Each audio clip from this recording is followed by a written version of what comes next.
आज एनईबी को long question हामी हेर्न गइरहेका छौं अनि लङ क्वेसनमा के आउँछ भने त्यो क्वेसन सहित अनि सल्युसन सहित म हेराउन गइरहेको छु। पहिला त्यो के हेर्ने हो भने हामी 22 नम्बर क्वेसन हेर्ने हो, cost seat and tender seat. अनि एक्जाममा ठ्याक्कै कसरी लेखे नि 8 मा 8 दिन्छ भने आज कापी हेरेर हामी उ गर्छौं। हेरौ यो 22 को क्वेसन को सल्युसन हाम्रो यो रहेको छ। आफू कापीमा लेख्नु होला, प्र्याक्टिस गर्नु होला अनि 8 मा 8 कसरी आउँछ भने त्यस्तो आफैले प्र्याक्टिस नगरे केही अकाउन्टमा हुँदैन के। अब यो के 22 को भयो हैन। अब म हेराउँछु कुनको।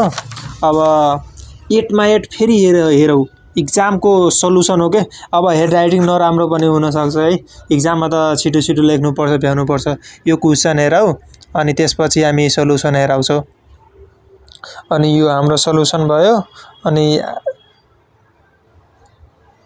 त्यो सल्युसन स्क्रोल गरेर अथवा ब्याक गरेर अनि त्यसपछि फेरि हेर्न पाउँछौ। अनि फेरि हाम्रो अब यो कति नम्बर 20 नम्बर क्वेसन को अनि कसरी फेरि लेख्दाखेरि 8 मा 8 मिल्छ भने हेरौ।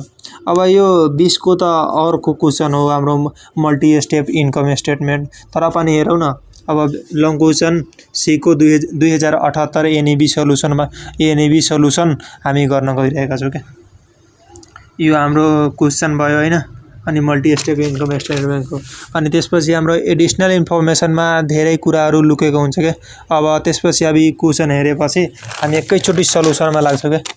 हामी सल्युसनको कपी हेर्दा एक्जामको कपी हो के, अरु कपी हैन। आफैले लेखे हैन। आफैले लेख्दाखेरि अलिकति हेड राइटिङ